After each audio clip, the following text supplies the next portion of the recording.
ponto de inflexão. Vocês vão notar que, apesar de as coisas serem progressivamente acontecendo na nossa vida, geralmente para o melhor, nós notamos que essa progressão não é muitas vezes linear. A pessoa não vai melhorando aos pouquinhos e cada ano que passa ela se torna progressivamente um pouquinho melhor. A maioria das pessoas tem pontos de inflexão na sua vida. O que é o ponto de inflexão? É um ponto em que você está indo, você está subindo, melhorando, mas nesse ponto específico você tem um crescimento absurdo.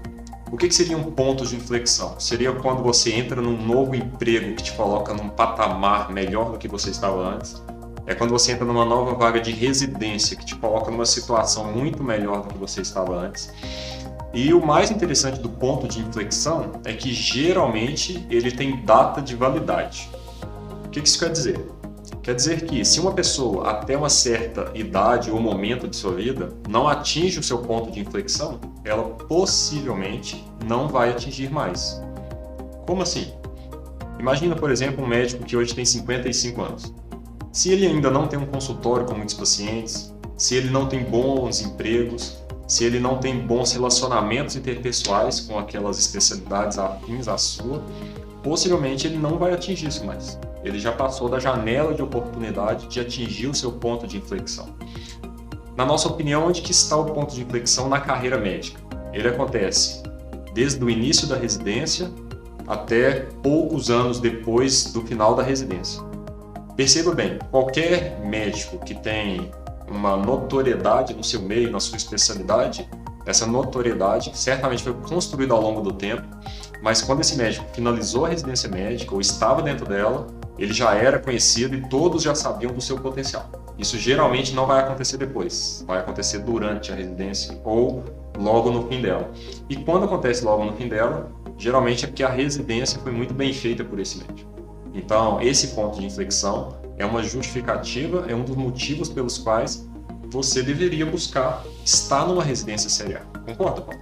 Concordo. Inclusive, você falando isso, então me dá até a ideia de que o ponto de inflexão na nossa vida acontece mais de uma vez. Sim. E um ponto de inflexão, naturalmente, é base para um outro ponto de inflexão. E se você fosse fazer um gráfico disso, então seria como se fosse uma escada em S, em que a gente cresce rapidamente, depois você tende a estabilizar e você tem outro ponto de inflexão, cresce novamente. E daria para a gente fazer um gráfico assim em S, né? Como se fosse um S deitado. Certamente. Para quem estuda finanças, sabe que no mundo financeiro isso acontece muito. Aquelas pessoas que são extremamente produtivas, têm carreiras de sucesso, certamente é um crescimento progressivo, mas não linear. O crescimento acontece em fases exponenciais, seguida por fases de crescimento menor. E se você, já na sua residência, se limita a fazer residência num serviço que não seja referência do seu serviço, ou se você já não aprende aquelas coisas que são o básico da especialidade durante a sua residência, você já começa a corrida no mercado de trabalho atrás daquelas pessoas que o fizeram. Como assim? Imagina, por exemplo, uma pessoa que quer se tornar cirurgião. A cirurgia hoje, especialmente a cirurgia abdominal, ela certamente tem uma preponderância muito grande da cirurgia por vídeo. É difícil um bom cirurgião hoje que não opera vídeo, a não ser nas especialidades cirúrgicas em que o vídeo não é usado. Mas naquelas abdominais o vídeo é certamente a técnica mais adequada. Se você faz uma residência de cirurgia geral e o serviço que você está fazendo na residência não tem vídeo, você já sai da sua especialização atrás dos outros cirurgiões. E aí, como que você vai aprender isso depois? Certamente você pode fazer e pagar por cursos, mas não é a mesma coisa, né? De ficar 2 ou 3 anos dentro de um hospital, numa residência, aprendendo com as pessoas que já são especialistas nisso, né? Pequenos cursos de final de semana não vão substituir toda essa formação, essa fase que uma residência boa permite a pessoa obter.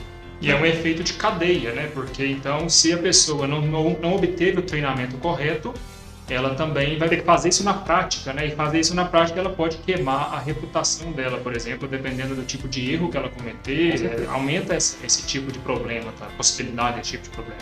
Com certeza.